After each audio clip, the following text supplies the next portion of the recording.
Chère madame, cher monsieur, dimanche le 31 janvier, à 19h, les Papas en Action va entreprendre la session live numéro 4 de la série Magistrature ou Dictature, intitulée Méthodes et pratiques de déchéance et de sélection parentale artificielle.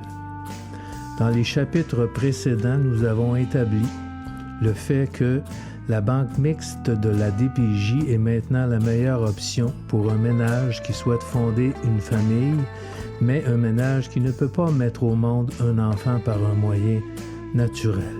Quelles sont les normes juridiques depuis le projet de loi 113 de 2018 qui a modifié la loi sur l'adoption au Québec? Alors, bonsoir madame, bonsoir monsieur. Bienvenue à Magistrature ou Dictature, session live numéro 4. Nous allons maintenant nous pencher sur l'étude des méthodes et pratiques DPJiennes dans le dossier de l'adoption par le biais des tribunaux. Donc, dans le chapitre 11, notre analyse montre que pour un ménage qui ne peut pas avoir d'enfant par un moyen naturel, aujourd'hui, la meilleure solution pour fonder une famille et avoir des enfants, c'est de passer par la banque mixte. Nous avons également illustré que d'un point de vue historique, l'adoption existait à cause des abandons et bien entendu des décès parentaux qui sont dans une moindre mesure un motif d'adoption. Les choses ont bien changé. Donc, la principale raison aujourd'hui résulte du fait que la DPJ crée, c'est une création de l'admissibilité de l'enfant à l'adoption. Et en 2020, il suffit à l'intervenante d'invoquer un risque sérieux de négligence. Donc, ce risque peut être fondé sur une consommation de drogue, une problématique de santé mentale ou la simple présomption d'une santé mentale fragile, l'exposition à la violence conjugale ou familiale résultant d'une présomption de simple impulsivité, etc., etc. Le tout peut être assorti d'antécédents de négligence datant de plusieurs années, d'instabilité sur le plan conjugal ou domiciliaire, le fameux conflit de séparation, et le plus incohérent de tout cela, le manque de collaboration des parents avec l'intervenante de la DPJ, même si, fondamentalement, dans la loi sur la protection de la jeunesse, c'est un droit du parent de s'opposer à la décision de la DPJ. Donc, on constate qu'après 2 générations de DPJ, depuis 40 ans que la DPJ existe, on observe depuis quelques années une tendance évidente qui se dessine à l'effet que dans la nouvelle génération, des jeunes femmes ex-enfants de la DPJ qui tombent enceintes sont dans la mire de la DPJ. Dans le langage DPJien, on parle de l'alerte bébé. L'alerte bébé. Donc, c'est-à-dire que dans l'agenda de la DPJ, le jour de l'accouchement de ces jeunes femmes est programmé pour une intervention. Selon la perception de l'intervenante, même si la jeune intervenante n'a que 20 ans, 21, 22 ans, comme on le voit dans la série Au cœur de la DPJ de Radio-Canada, par exemple, en vertu de la loi, l'intervenante peut exercer son pouvoir discrétionnaire pour agir dans le but de protéger le nouveau-né. Toutefois, nous tenons à préciser, clairement ici, qu'une alerte bébé ne conduit pas automatiquement à une mesure de protection. Toutefois, la notion légale se décide au bon vouloir de l'intervenante de la DPJ. Maintenant, on va écouter un extrait. Tu me racontes un peu qu'est-ce qui s'est passé, notamment à ce que j'ai cru comprendre, là, l'histoire en tant que telle, à partir de ce qui s'est passé à l'hôpital. Il y a une intervenante de la DPJ qui est rentrée dans l'hôpital, qui est rentrée dans ma chambre pour me dire qu'il fallait qu'on parle de laisser le bébé à une infirmière. C'est là que l'intervenante m'a dit, bon, c'est ça, un beau bébé, comment ça s'est passé? J'ai dit, ben, ça vient d'être. Fait que là, elle me dit, tu sais qu'est-ce qui va se passer. Fait que moi, à partir de là, je me suis levée. Je suis retournée dans ma chambre, j'ai repris mon bébé. Fait qu'à partir de là, je suis restée avec la police dans ma chambre. Le travailleur social était à l'entrée de la maternité. Avec la sécurité de l'hôpital. En attendant que mon conjoint arrive, puis mon conjoint est arrivé, il n'a pas pu rentrer sur l'étage de la maternité. La sécurité l'a arrêté. Le travailleur social a dit à mon conjoint de me convaincre de donner le bébé qu'on allait jaser. Fait que finalement, il a fini par me dire « Donne le bébé, on va jaser avec elle, puis peut-être qu'on va pouvoir repartir avec. » Fait qu'on s'est fait mettre dehors par la police et la sécurité de l'hôpital. Sans avoir jasé. OK. À titre de parents naturels qui se présentent au tribunal, les parents naturels doivent convaincre le juge. Ils doivent démontrer une participation active au plan d'intervention de la DPJ. Et il arrive des cas où la DPJ n'a pas fait de plan d'intervention et qu'elle intervient dans les familles. Donc, le parent doit faire disparaître les causes qui ont amené la suspension de ses droits parentaux. Sinon, la DPJ et la Chambre de la jeunesse pourront le lui reprocher et conclure qu'il n'a pas rempli ses obligations. Le parent biologique doit donc poser des gestes concrets, matériels, indéniablement identifiables et non pas témoigner sur de simples déclarations en mettant la faute sur d'autres personnes. Par exemple, et ici, ça peut servir de conseil, maintenir en tout temps une attitude respectueuse lors des visites supervisées à l'égard de l'enfant, bien entendu, de l'intervenante et des parents d'accueil. Arriver précisément à l'heure prévue des visites, sans retard, bien entendu, puisque si vous arrivez avec retard, votre visite peut être annulée. Donner des cadeaux à l'enfant. Demander régulièrement de passer plus de temps avec l'enfant, même si généralement cela va être refusé. Demander de laisser participer les frères et sœurs ou une personne significative aux rencontres supervisées, même si ce sera toujours refusé. Faire des efforts remarquables et réussis pour se reprendre en main afin de pouvoir reprendre la garde. Toujours payer les contributions parentales à l'hébergement en famille d'accueil. Malgré qu'un parent puisse vouloir faire des miracles à cet égard dans ce que je viens de vous énumérer, l'exercice des devoirs parentaux devient difficile lorsque le tribunal interdit le contact avec l'enfant. Mais le parent doit au moins appliquer les seuls, tous les droits qui lui restent, qui ne sont pas incompatibles avec l'ordonnance de la Cour, tout au moins essayer de faire la démonstration d'une grande attention au développement de l'enfant et au respect de ses besoins. Quoi qu'il en soit, Madame, Monsieur, les parents doivent présenter au juge un esprit sincère d'affection et de tendresse et être manifestement exemplaire de l'intérêt qu'un parent devrait porter envers son enfant, selon la Cour d'appel. Maintenant, on va passer sur le plan judiciaire.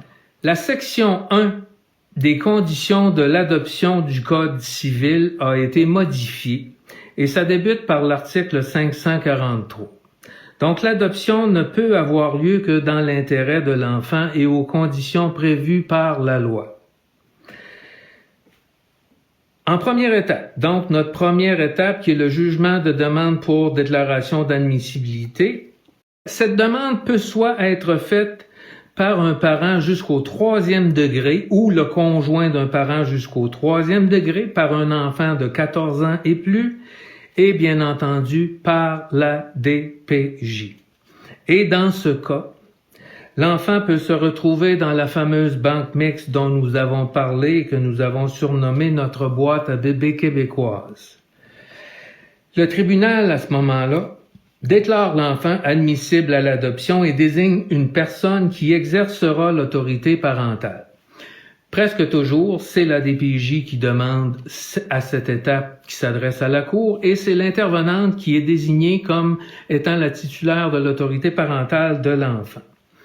Maintenant, avant la prochaine étape judiciaire, la DPJ doit faire une évaluation psychosociale de l'enfant et des parents. Donc, à partir de l'article 566, le Code civil établit les règles sur l'ordonnance de placement, la deuxième étape, et le jugement d'adoption, la dernière étape. Donc, l'ordonnance de placement, une fois que la DPJ a fait ses évaluations, l'ordonnance de placement transfère l'autorité parentale à l'adoptant, c'est-à-dire à la famille qui adopte, choisie par la DPJ, et empêche la restitution de l'enfant à ses parents biologiques pour une durée de 6 mois.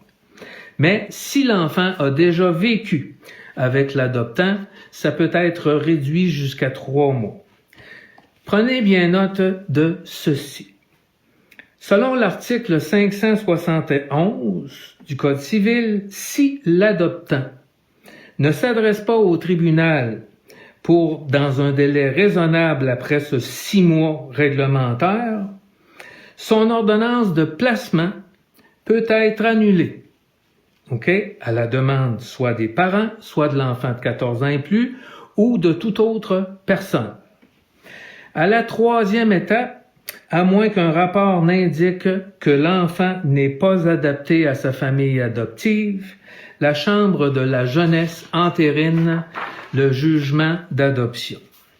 Nous allons analyser le processus, la nouvelle procédure judiciaire dans l'ordre inverse, et vous allez comprendre pourquoi. On va commencer par le jugement d'adoption qui est la dernière étape judiciaire.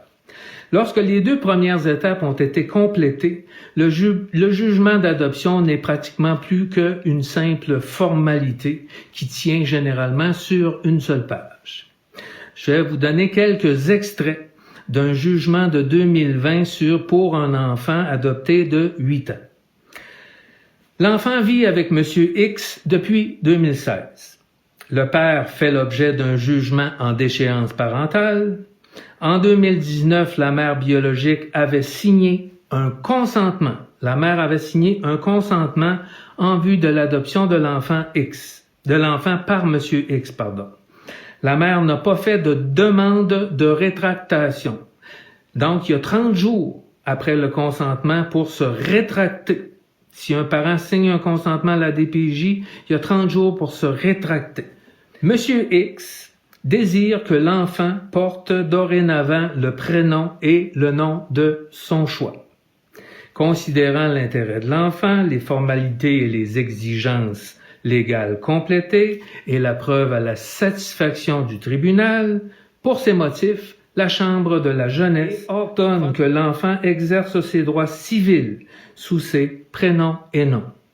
Ordonne au greffier de la Cour d'enregistrer le nouvel acte de naissance de l'enfant auprès du directeur civil.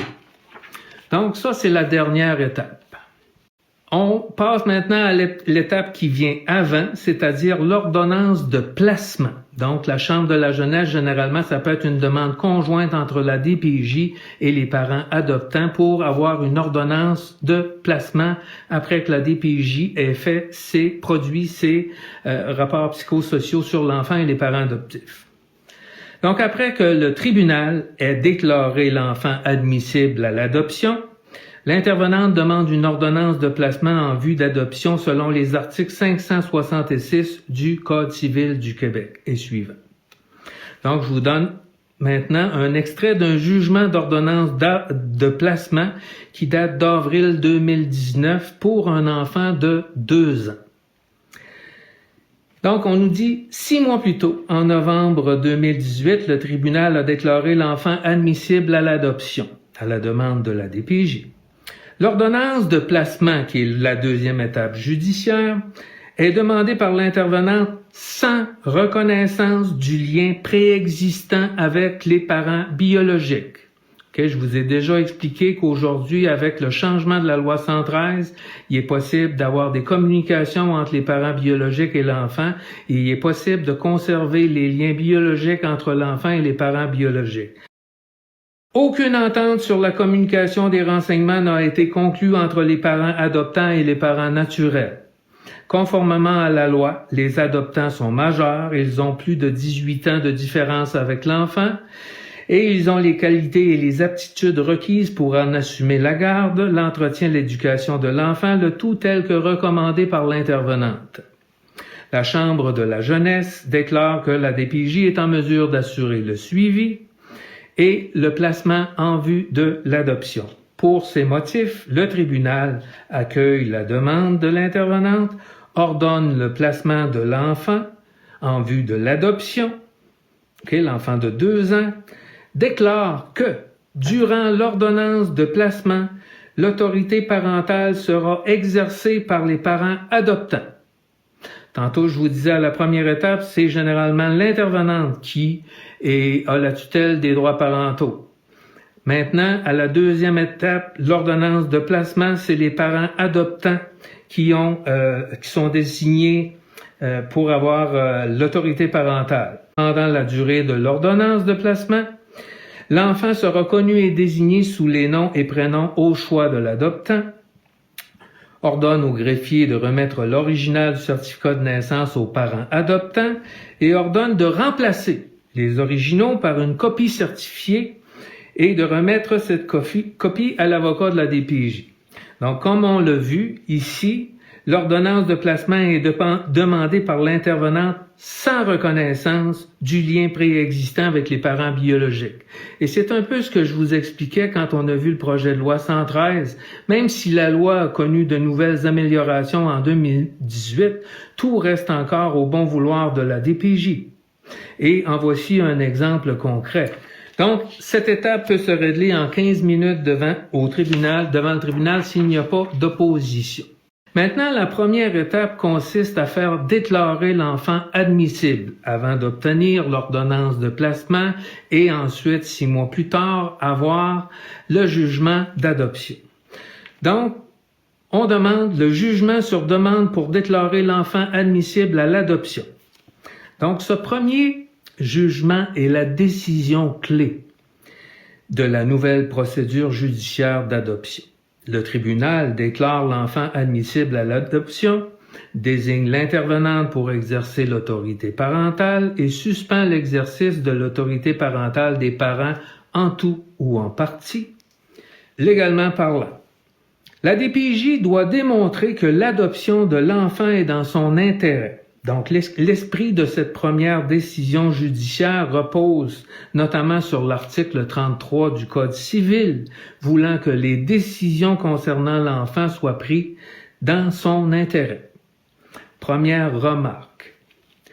Dans l'esprit de notre loi d'exception sur la protection de la jeunesse, l'article 33 empiète sur l'article 32, voulant que tout enfant a droit à la protection et à l'attention que ses parents biologiques peuvent lui donner. Deuxième remarque, en vertu de la loi sur la protection de la jeunesse, la procédure à la Chambre de la jeunesse se déroule au détriment de l'article 34 du Code civil, voulant que le tribunal doit donner la possibilité à l'enfant d'être entendu si son âge et son discernement le permettent. Disons que ça s'applique peut-être moins au niveau de l'adoption parce que c'est toujours des jeunes enfants, mais en vérité, l'article 34 du Code civil du Québec n'est jamais pleinement et entièrement respecté, puisque la Chambre de la jeunesse nomme presque automatiquement un avocat de son choix pour parler à la place de l'enfant. Et on fait cela en raison de l'article 80 de la loi sur la protection de la jeunesse. Si la Cour juge que l'intérêt de l'enfant est opposé à celui de ses parents, la Cour nomme un avocat pour l'enfant. Et on sait l'intérêt de l'enfant, d'où c'est qui vient, c'est la DPJ qui est titulaire du droit de prononcer l'intérêt de l'enfant. C'est donc sous ce prétexte que l'on n'entend pratiquement jamais les enfants au tribunal. Maintenant, la DAA, la demande pour déclarer l'enfant admissible à l'adoption. Donc, avant de demander au tribunal de déclarer l'enfant admissible, la DPJ doit préalablement notifier les parents de sa déclaration d'admissibilité à l'adoption. Donc, la DPJ doit vous notifier de sa procédure. Au tribunal, pour les parents, une difficulté majeure découle de l'article 561 de notre Code civil voulant que, a priori, il existe une présomption que les parents biologiques ne reprendront pas l'autorité parentale et les parents ont le fardeau de la preuve de renverser cette improbabilité et de convaincre le juge du contraire. Donc, quand on demande l'admissibilité à l'adoption en vertu de l'article 561, on présume déjà, en partant, que les parents ne seront pas capables de reprendre l'enfant et de lui redonner des soins. Même si les parents biologiques se sont présentés sans faute à toutes les visites supervisées ou aux rencontres fixées par la DPJ et qu'ils ont effectué sans faute tous les paiements, parce qu'il y a des paiements pour frais d'hébergement en famille d'accueil. Cela n'est pas suffisant dans le contexte juridique pour démontrer qu'ils ont assumé, même si c'est partiellement, qu'ils ont assumé le soin et l'entretien de leur enfant.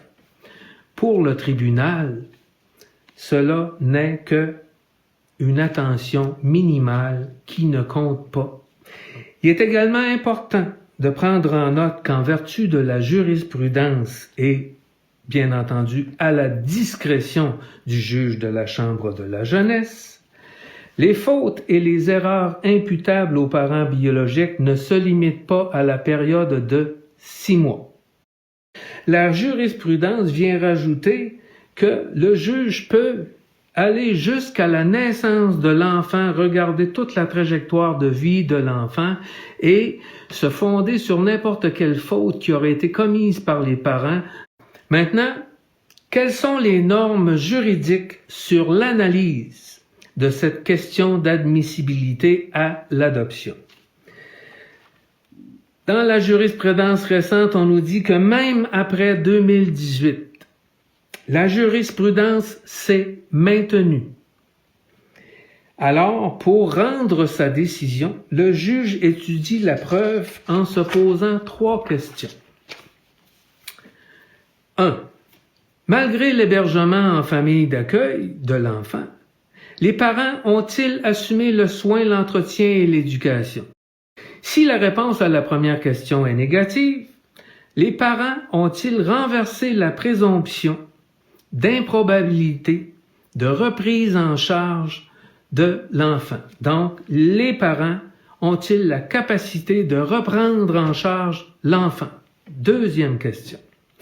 Troisième question. Si la réponse est négative, encore une fois, le tribunal doit déterminer si la déclaration d'admissibilité à l'adoption correspond à l'intérêt de l'enfant. Toutefois, en 2005-2006, il y a 3 arrêts successifs, 3 jugements successifs de la Cour d'appel qui a dressé une espèce de liste de critères susceptibles de guider le juge dans l'appréciation de la contribution des parents lorsque les enfants sont hébergés en famille d'accueil, puisqu'ils ne participent pas quotidiennement aux soins.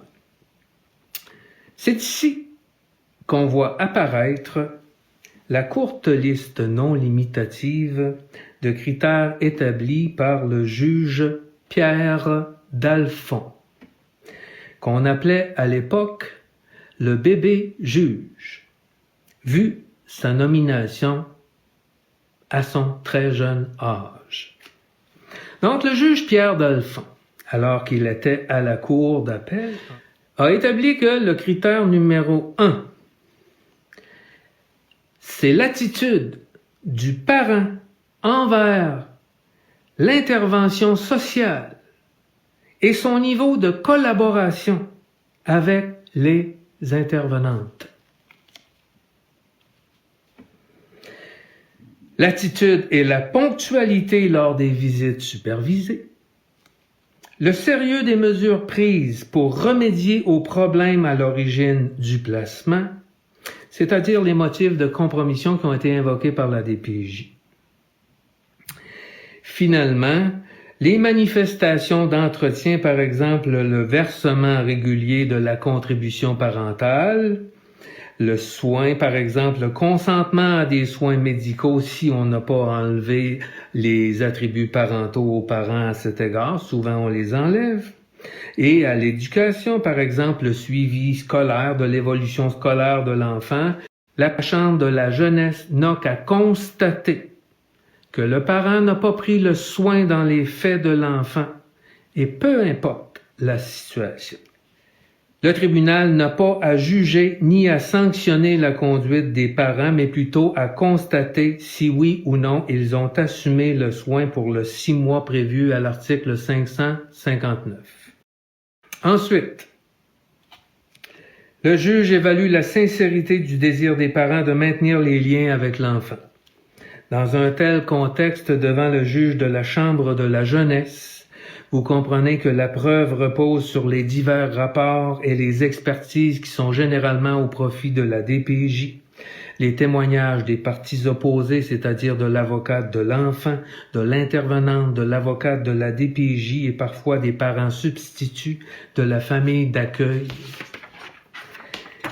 Et souvent, l'avocate de l'enfant consentira pour son jeune client à la demande de la DPJ, et ce même si ce ne sont que de très jeunes enfants.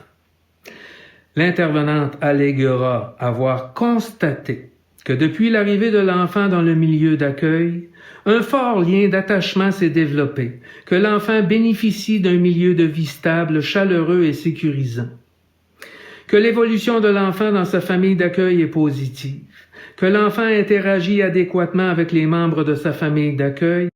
Bref, l'intervenante peut évoquer ses propres constats sur tout ce qui est favorable au développement physique, intellectuel et psychologique de l'enfant pour que le tribunal puisse conclure qu'il est dans l'intérêt de l'enfant d'être déclaré admissible à l'adoption puisque cela représente pour lui la meilleure option de stabilité et de continuité favorisant son développement.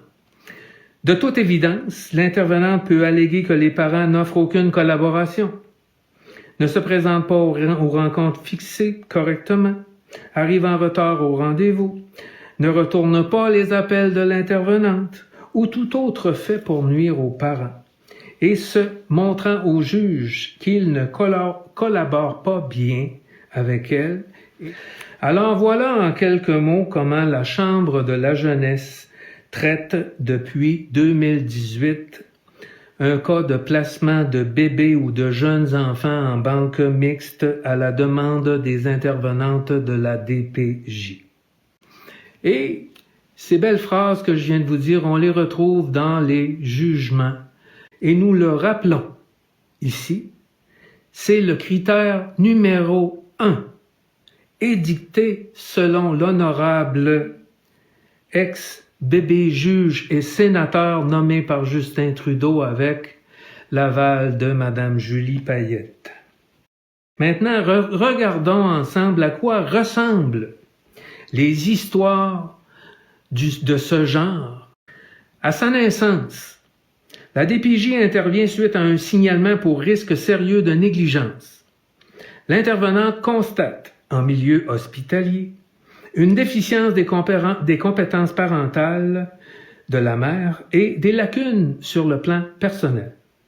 En raison de l'antériorité des difficultés de la mère, bien connue des services de la protection de la jeunesse, le juge place immédiatement le bébé en famille d'accueil. L'avocate du bébé donne son accord aux conclusions recherchées par la DPJ. Remarque: comment une avocate peut-elle représenter le désir d'un bébé? Je vous laisse vous questionner. Bref, on commence par faire un placement temporaire. À l'âge de 5 mois, après son séjour en famille d'accueil, la DPJ demande un placement provisoire. À cette étape, le juge confie l'enfant en famille d'accueil pour 8 autres mois. La DPJ demande une prolongation au tribunal. Le juge ordonne que l'enfant soit hébergé dans la famille d'accueil pour 2 ans. Le tribunal retire l'exercice de certains attributs parentaux quant aux soins de santé et au choix du milieu de garde. En 2019, dans ce cas, la Chambre de la jeunesse déclare l'enfant admissible. Le processus s'étire sur quelques années, au cours desquelles on comprend que l'enfant voit de moins en moins son parent biologique. Maintenant, doit-on se questionner? Le placement d'un enfant chez des adultes moralement, mais non légalement autorisés, est-il une garantie de stabilité physique pour un enfant? De stabilité physique. Et on le sait, on a l'histoire d'enfants qui ont été dans des dizaines de familles d'accueil. Ça, c'est clair. Est-ce qu'ils jouissent d'une meilleure affection? En tout cas, c'est sûr qu'un enfant va se questionner. Cet enfant est à la merci des révisions judiciaires qui ne sont évidemment pas un facteur sécurisant pour sa stabilité. Maintenant, parlons un peu du parent naturel de l'enfant. On vient de parler de l'enfant. Donc, réagir à une menace, est-ce que c'est incompatible avec l'amour? Pas du tout. Réécoutons maintenant l'extrait que je vous ai fait écouter. À partir de ce qui s'est passé à l'hôpital. Il y a une intervenante de la DPJ qui est rentrée dans l'hôpital, qui est rentrée dans ma chambre pour me dire qu'il fallait qu'on parle de laisser le bébé à une infirmière. C'est là que l'intervenante m'a dit « Bon, c'est ça, un beau bébé, comment ça s'est passé? » J'ai dit « Ben, ça vient d'être. » Fait que là, elle me dit « Tu sais qu'est-ce qui va se passer? » Fait que moi, à partir de là, je me suis levée. Je suis retournée dans ma chambre, j'ai repris mon bébé. Fait que à partir de là, ben, je suis restée avec la police dans ma chambre. La police sociale était à l'entrée de la maternité. Avec la sécurité de l'hôpital. En attendant que mon conjoint arrive. Quand mon conjoint est arrivé, il n'a pas pu rentrer sur l'étage de la maternité. La sécurité l'a arrêté. Le travail social a dit à mon conjoint de me convaincre de donner le bébé qu'on allait jaser. Fait que finalement, il a fini par me dire « Donne le bébé, on va jaser avec elle, puis peut-être qu'on va pouvoir repartir avec. » Fait qu'on s'est fait mettre dehors par la police et la sécurité de l'hôpital. Sans avoir jasé. OK. Mettez-vous un instant à la place de cette jeune femme. Lorsque vous pensez à l'intervenante qui se sauve avec votre bébé, quelle est votre première réaction? Et, écoutez, le critère pour l'adoption, c'est la collaboration avec l'intervenante. Pensez-vous que cette jeune femme-là a le goût de collaborer avec l'intervenante? Poser la question, c'est y répondre. Ce n'est certainement pas de l'amitié et de la soumission que l'on éprouve dans une pareille situation. Comment cette femme pourra-t-elle contenir sa colère durant les 2 années qui vont suivre pendant les visites supervisées? Se faire talonner par l'intervenant qui prendra des notes derrière une vitre miroir. Et cette mère n'est probablement pas au courant que d'arriver sans cadeau et d'arriver en retard aux visites, qu'elle ne se donne aucune chance de pouvoir renverser le fardeau de la preuve de la DPJ en prévision du jour de l'audience sur le fond où elle témoignera devant le tribunal à la Chambre de la jeunesse. Ce qui précède aujourd'hui, ce que je viens de vous expliquer dans le live numéro 4 de Magistrature ou Dictature, n'est qu'un exemple frappant. Que certaines méthodes et pratiques de la DPJ sont à proscrire, même si La loi a été assouplie en 2018. La loi a été améliorée. Et vous avez entendu dans la boîte à bébés les députés qui s'en félicitent d'avoir amélioré et adouci cette loi. Et là, je vous présente des jugements de 2019-2020. Écoutez, madame, monsieur, c'est de la pure folie. Ça n'a aucun sens. Ça ne tient pas debout. Je m'excuse pour monsieur le juge Dalphond, mais ce critère d'admissibilité à l'adoption numéro 1 de la collaboration avec l'intervenante n'a pas aucun sens. C'est complètement ridicule. Et ça, tout le monde comprend ça. Écoutez, je veux dire, il y a un intervenant qui arrive à l'hôpital, ramasse le bébé, à part avec, ou vous faites sacrer dehors de l'hôpital. Ou ce qui est le goût de collaborer avec cette personne-là, qui n'a pas voulu discuter avec vous, puis qui a joué au gros bras avec la police. Puis là, vous allez devoir passer 2-3 ans sous le joug de cette personne-là qui prend des notes perpétuellement et qui vous surveille. Et vous ne pouvez plus voir votre enfant. Une fois par semaine, une fois par 2 mois, votre bébé.